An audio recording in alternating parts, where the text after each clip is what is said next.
In a move indicating that they have no intention of ending their tax-funded attacks on the right to keep and bear arms, Attorney General Merrick Garland and Vice President Kamala Harris, with great fanfare, used taxpayer funds to announce that the Biden administration has created a new bureau to help state governments impose and enforce so-called red flag laws on their residents and, yes, steal their guns without due process. Hi everyone, I'm Gardner Goldsmith for MRC-TV, and here's the story. At last count, 22 states have passed and 21 states have enforced these so-called laws, which they've given myriad Orwellian titles such as Extreme Risk Protection Order, Risk Warrant, that term used in Connecticut, a title that, of course, undermines the meaning of the word warrant. They've also used the term Gun Violence Restraining Order, that one in California. And if it's really a restraining order, then why does the state seize a personal belonging without trial? And they've used more. And the state of Maine has a yellow flag order that allows the government to arrest a targeted person, put him or her through a psychological exam, then get a so-called court order, not a warrant, to search for and seize property as is required by the Fourth Amendment, and then take a gun without any trial or even an accusation of criminal activity. Evidently aware that this kind of towering malfeasance on the part of government gets a lot of pushback on a national level, Harris, Garland, and their ilk have done what Biden has done when it comes to making taxpayers cover the debt of college loan recipients. They've made an end run around clear constitutional prohibitions that should stop them. Richard Luscombe writes for The Guardian, quote, "The launch of the Federal Extreme Risk Protection Order Resource Center, ERPO, follows Joe Biden's establishment of the White House Office of Gun Violence Prevention in September, which the president tapped Harris to lead.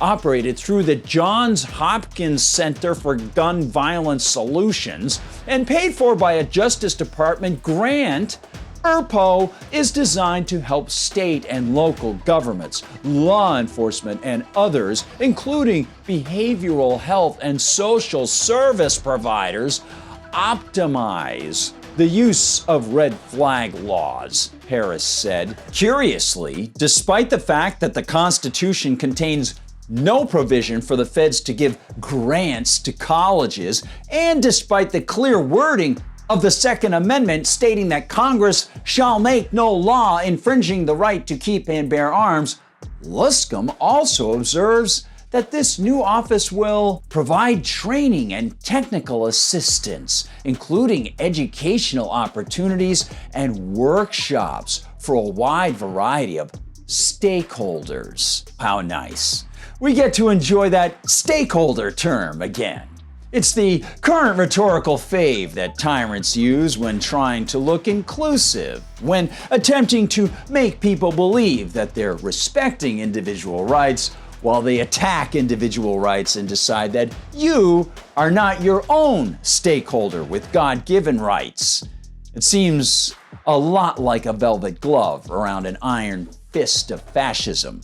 Luscombe continues, quote, "Only 21 states have implemented red flag laws only, and the White House said that only 6 of those states have taken advantage of $750 million in funding that the Biden administration made available through the 2022 bipartisan Safer Communities Act, BSCA, yeah, BS for sure, for crisis intervention initiatives such as red flag programs and mental health, drug, and veteran treatment courts. Of course, if you watch your local news in any of these areas, you're likely going to see unquestioning celebration of the funds. You'll likely see little to no questions regarding the unconstitutionality or immorality of the red flag laws or the bipartisan Safer Communities Act, and you won't see any such questions in Luscombe's Guardian piece, despite his report having a direct tie to a profoundly important portion of the Constitution, and despite the threats to liberty such red flag statutes represent. One person who has bothered to pay attention to rights and the Constitution is Congressman Thomas Massie, Republican of Kentucky, who Saturday posted this on X. What the hell is this evil?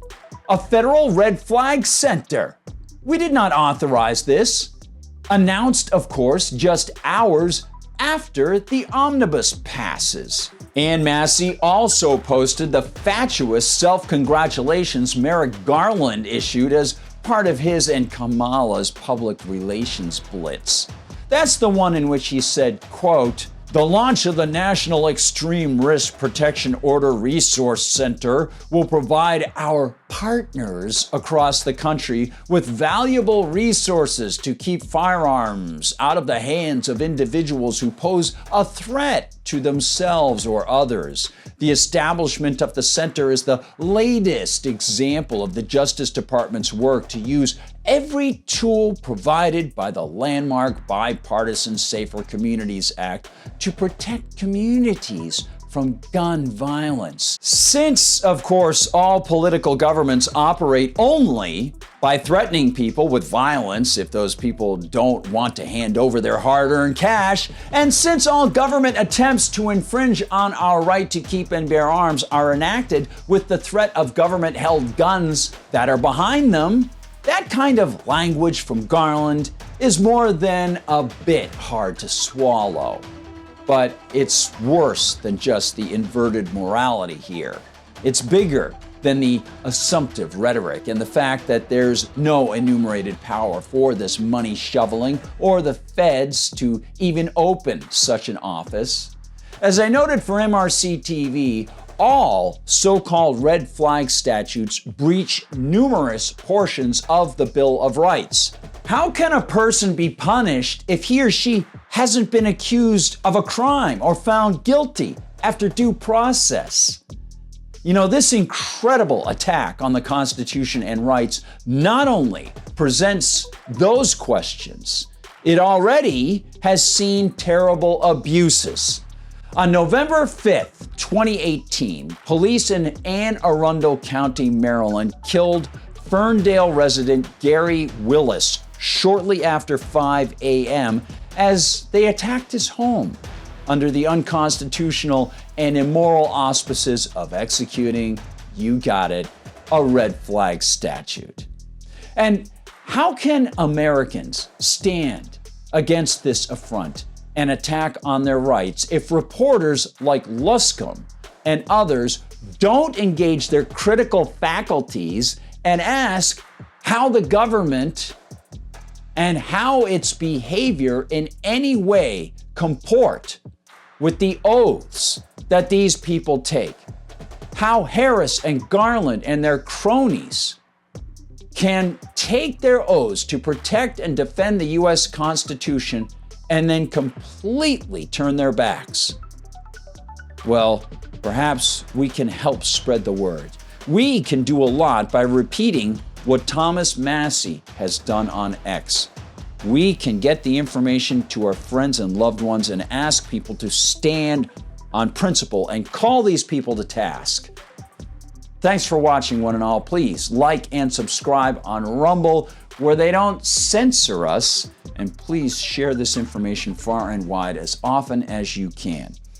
You can also find us on YouTube, of course, where they do censor us, and hop over into Facebook, join the group over on Facebook that is so busy, and really appreciate so many of your comments on all the videos and links to the articles. Thank you so much over at Facebook, everybody. Also over at Twitter, thank you for following, I should say X. And kudos to the people at X who have been expanding things and allowing more interaction as well. You can find me on Gab as @GardnerGoldsmith. You can also find me on X as @GardGoldsmith. And please visit the MRC TV website. MRC TV website has all the work by all the team, and you can find the MRC Store and contribute to the Media Research Center while you're there to help us keep going. And of course, find us on TikTok and Instagram as well. Thanks for watching, one and all. Keep fighting for freedom. For MRC TV, I'm Gardner Goldsmith.